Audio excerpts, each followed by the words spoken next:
Halo Sobat Engineer, di era konstruksi modern ini, pemahaman mendalam mengenai analisis struktur merupakan fondasi penting untuk menghasilkan bangunan yang aman dan efisien. Hindari resiko kegagalan struktur akibat analisis yang kurang akurat. Kini hadir kelas online Mahir Analisis Struktur Bangunan Gedung menggunakan ITEPS dan Teklates. Dengan materi video yang disusun secara terstruktur dan juga dilengkapi file perhitungan yang lengkap, belajar analisis struktur menjadi lebih sistematis dan mudah dipahami. Lupakan perhitungan manual yang memakan waktu dan rentan kesalahan. ITEPS dan Teklates adalah solusi cerdas untuk analisis struktur modern. Mulai dari nol, jangan khawatir. Materi yang kami sediakan cocok untuk semua level. Dapat dipelajari kapan saja sesuai ritme Anda. Jangan tunda karir impian Anda. Investasikan diri Anda hari ini dan jadi ahli analisis struktur masa depan.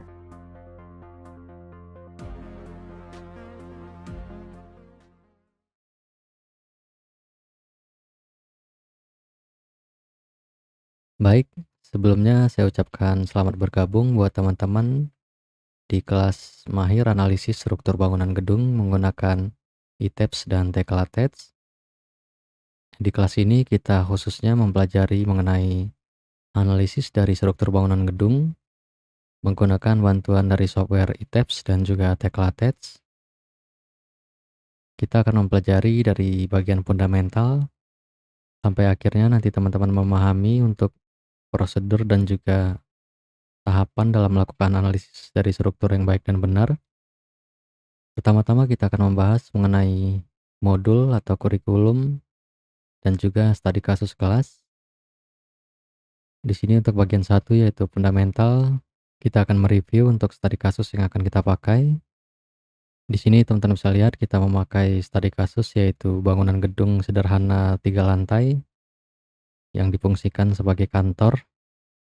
Ini untuk tampilan 3D-nya dalam bentuk SketchUp ya. Selanjutnya di sini ada tampilan 2 dimensinya. Di sini dalam bentuk AutoCAD ada denah rencana dari lantainya. Lalu ada denah dari perletakan kolom. Selanjutnya ada denah dari perletakan balok.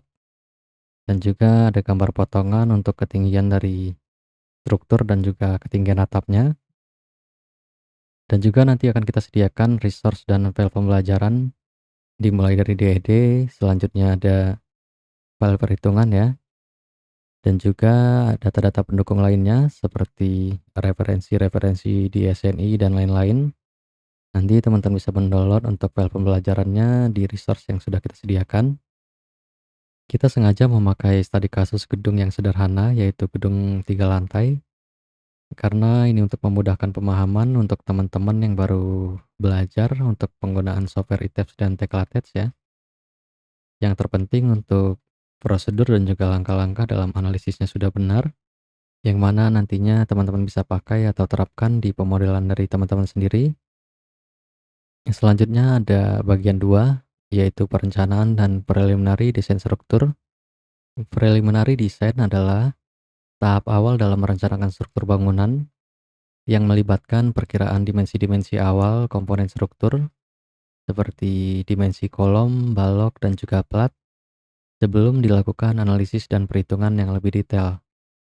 Jadi sebelum kita melakukan analisis, nanti kita akan membahas mengenai data perencanaan dari gedungnya.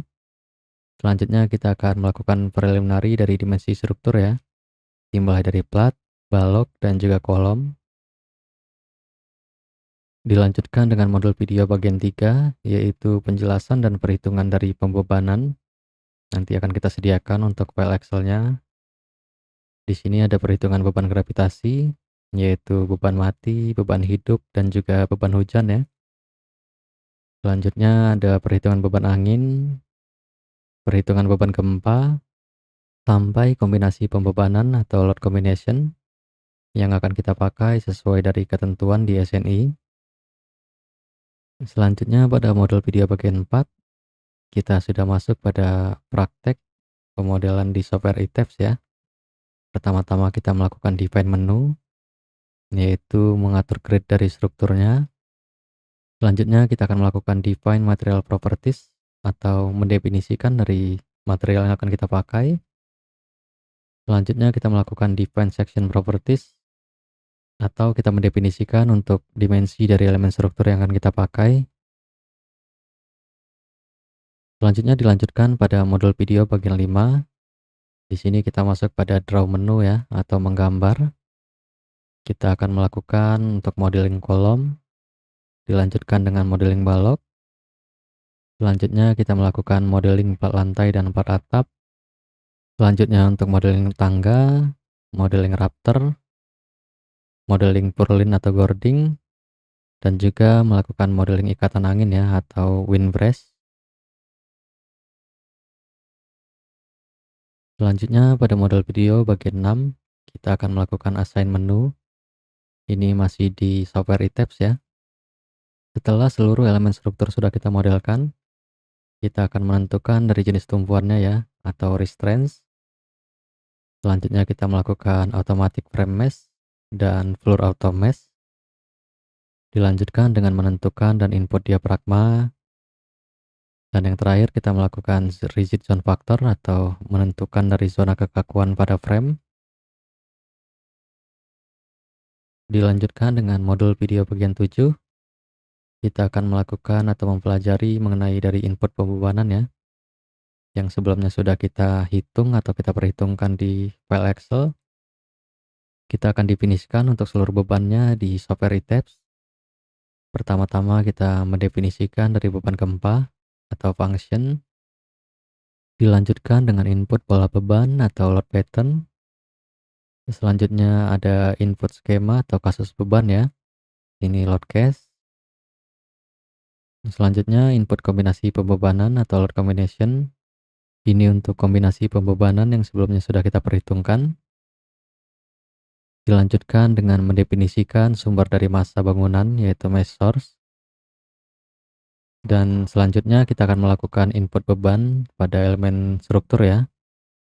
Pertama, input beban gravitasi itu pada elemen plat, balok, dan juga cording.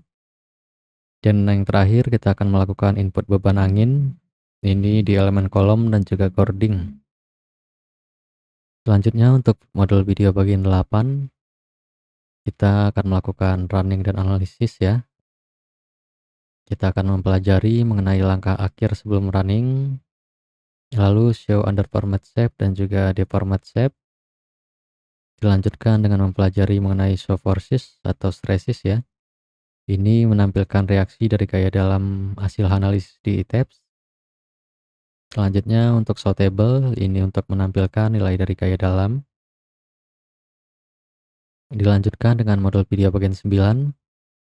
Ini kita lakukan analisis struktur rangka atap ya. Pertama-tama kita melakukan analisis dan menentukan dimensi dari struktur rangka atapnya. Dan dilanjutkan dengan input joint reaction dari struktur atap ke struktur utamanya atau struktur bangunannya. Selanjutnya pada modul video bagian 10, kita akan mempelajari secara detail mengenai analisis bangunan gedung tahan gempa. Ini langkah-langkahnya sudah sesuai dengan referensi di SNI ya. Pertama-tama kita akan melakukan analisis ragam atau model analisis. Dilanjutkan dengan periode struktur, lalu pengecekan dari gaya geser dasar. Selanjutnya ada pensekalan gaya. Dilanjutkan dengan pengecekan simpangan antar tingkat. Lalu kita akan mengecek untuk pengaruh dari P delta ya. Selanjutnya untuk ketidakberaturan horizontal, ketidakberaturan vertikal, sampai dengan konsekuensi dari ketidakberaturan. Dan yang terakhir kita akan melakukan pengecekan terhadap faktor redundansi ya.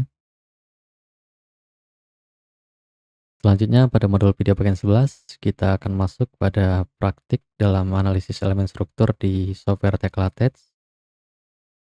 Pertama-tama kita akan mengambil atau output gaya dalam hasil dari analisis di eTapes. Kita akan mengambil untuk reaksi gaya dalam yang dihasilkan dari analisis eTapes ya. Dilanjutkan dengan user interface dan operasi dasar dari software Teklates.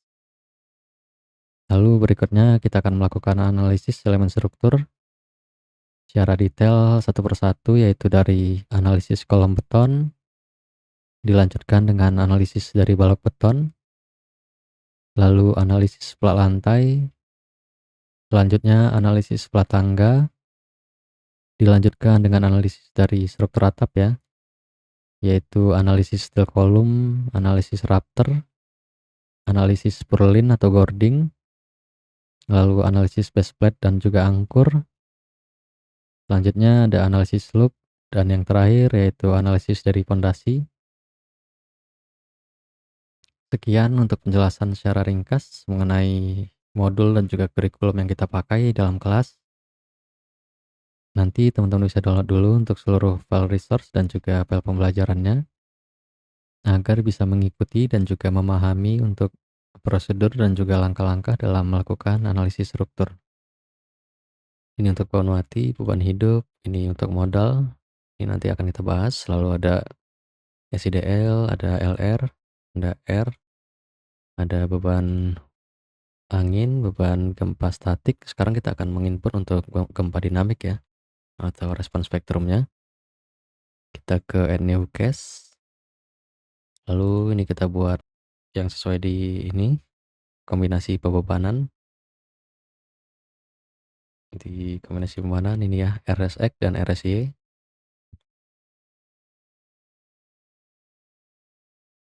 Teman-teman bisa seleksi semua, dipastikan lagi di denahnya.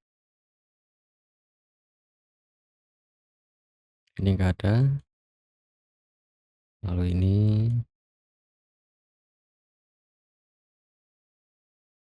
sini ya. Nah, ini udah semua untuk balok yang di lantai 3.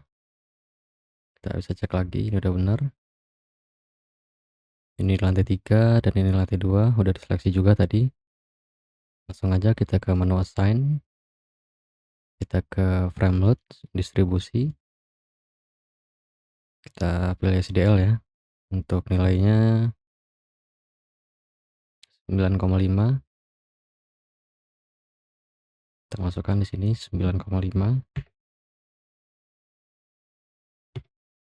Lalu klik OK. Ini teman-teman sudah lihat, ini SDL di elemen balok, yaitu dari beban dinding. Ini di lantai 2, lalu di lantai 3. Bisa kita lihat di tampilan 3D-nya. Misalkan pada model 1 kita klik apply. Kita bisa start animation.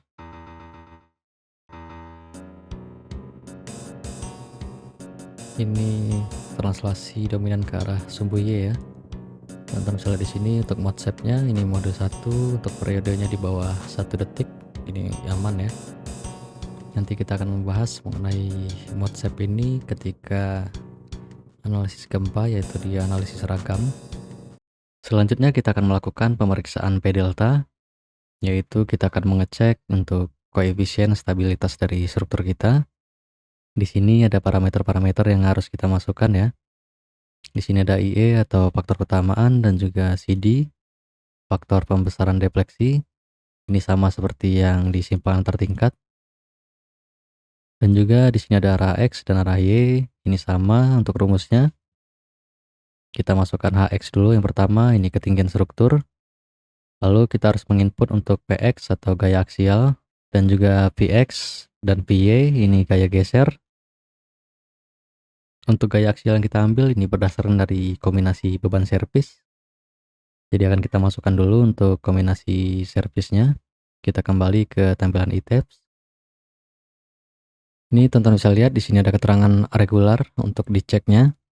Berarti untuk struktur kita tidak perlu melakukan pembesaran momen torsi.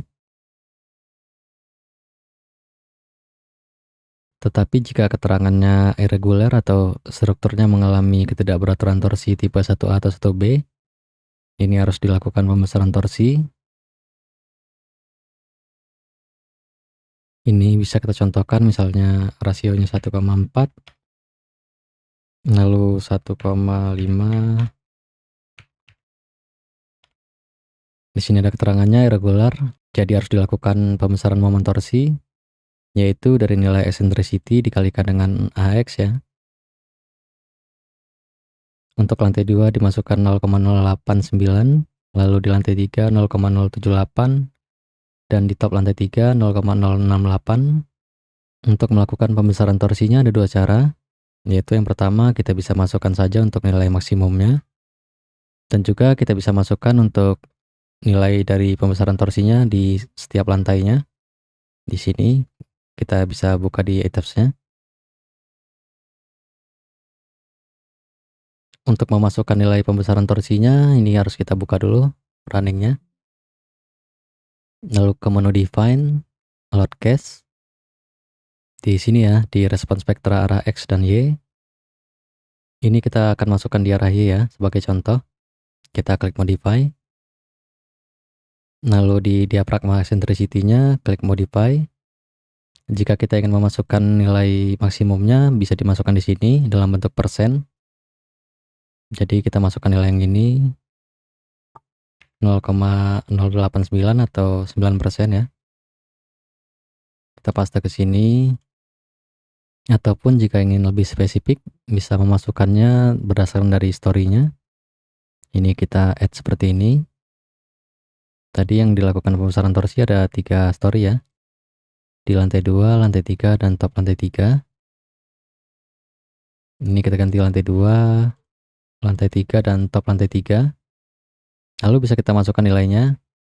Tetapi bedanya di sini jika ingin memasukkan nilainya berdasarkan dari story, ini satuannya meter. Jadi di sini yang kita masukkan nilai ininya ya. Ini udah dikonversi ke meter. Dan juga yang harus diperhatikan ketika melakukan konversi nilai eccentricity dalam bentuk meter, ini harus dikalikan dengan panjang bentangannya. Di sini bisa kita lihat dulu. Untuk yang arah X itu dikalikan dengan panjang bentang arah Y ya, DY. Jadi jangan sampai salah. Kenapa seperti itu? Karena pada saat gempa terjadi dari arah X, eccentricity akan membuat bangunannya bergerak ke arah Y. Untuk rafter sudah, yang terakhir untuk di struktur atas yaitu purlin atau gording. Ini kita ambil dulu. Kita diselect rafternya, lalu seleksi untuk CNP X dan Y ataupun elemen gording. Lalu masuk lagi ke display, sortable. Untuk gording sama ya, yang beam force.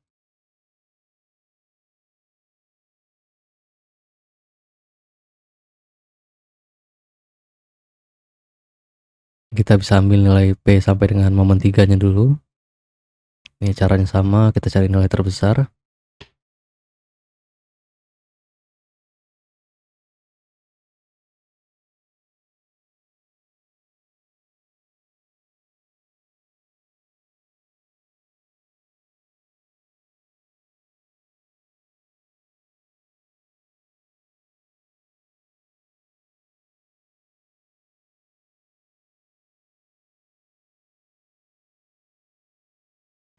Selanjutnya untuk analisis gording, kita membutuhkan nilai dari keempat ini ya. Sebelum itu kita lihat dulu di sini. Di sini ada local axis di tecla tabs dan juga ada local axis di tabs. Jadi nanti ketika melakukan analisis gording di tecla tabs, kita harus menyesuaikan dulu dengan sumbu lokalnya. Di tabs untuk penamaan atau simbol dari local axis-nya memakai angka ya. Jadi untuk arah 3 ini yang horizontal, sedangkan sumbu 2 ini yang vertikal. Ini berbeda dari tecla tabs. Untuk di tecla tabs itu yang horizontal itu simbolnya X dan juga yang vertikal itu simbolnya Y. Jadi ketika analisis di tecla tabs nanti kita harus menyesuaikan terhadap local axis-nya. Nah, selanjutnya akan kita ambil untuk nilai ini. Pertama ada momen 3 atau jika di tecla tabs ini momen X ya. Momen 3 terhadap gaya geser maksimum di sumbu 2. Selanjutnya ini gaya geser di sumbu 2 terhadap momen maksimum di sumbu 3. Ini ada momen di sumbu 2 terhadap gaya geser maksimum di sumbu 3. Dan yang terakhir ini gaya geser di sumbu 3 terhadap momen maksimum di sumbu 2. Ini kita pakai yang C2530 atau 25 MPa. Sini ada partial factor. Ini bisa kita lihat untuk nilai dari partial factor di konkret. Di atas ada keterangannya. Untuk nilai 1,5 ini untuk situasi persisten dan transient ya. Ini sederhananya situasi desain umum yang terjadi selama masa pakai struktur. Sedangkan untuk nilai yang 1,2 ini untuk situasi aksidental atau situasi luar biasa seperti saat terjadi kebakaran atau ledakan seperti itu. Ini coba kita pakai yang 1,2 aja. Lalu maksimum agregatnya bisa kita pakai 20, nggak apa-apa. Ini sudah untuk ukuran dari file capnya sekarang 2 kali 2 meter. Kita klik OK, lalu next. Ini udah oke semua ya untuk rasionya. Kita lihat apakah tulangannya bisa kita atur lagi untuk konfigurasinya. Ini misalkan kita pakai diameter 16. Di sini teman-teman bisa lihat untuk rasio dari penulangan lentur masih 80%. Coba kita turunkan ke 16, lalu jumlahnya 13 batang ya. Untuk jarak penulangannya masih 150 mili. Ini masih standar. Coba kita pakai 16 semua dengan jumlah 13 batang. Ini kita samakan saja untuk arah X dan arah Y ya. Untuk tulangan atas dan tulangan bawahnya. Kita klik OK. Di sini untuk penulangan lentur untuk rasionya sudah 96%. Ini rata-rata sudah mendekati 1 ya. Ini sudah konfigurasi yang paling hemat. Ini bisa kita cek untuk nilai-nilainya berdasarkan dari kombinasi. Sini ada keterangannya ya. Untuk penulangan kita pakai besi diameter 16 dengan jumlah tulangan 13 dan juga jarak penulangan 152 mili atau sekitar 15 cm. Lalu seperti ini aja, kita klik output option. Ini kita centang semua agar laporannya lengkap. Kita klik OK.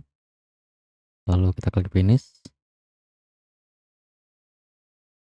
Ini untuk detail laporannya kita bisa lihat ke bawah ya.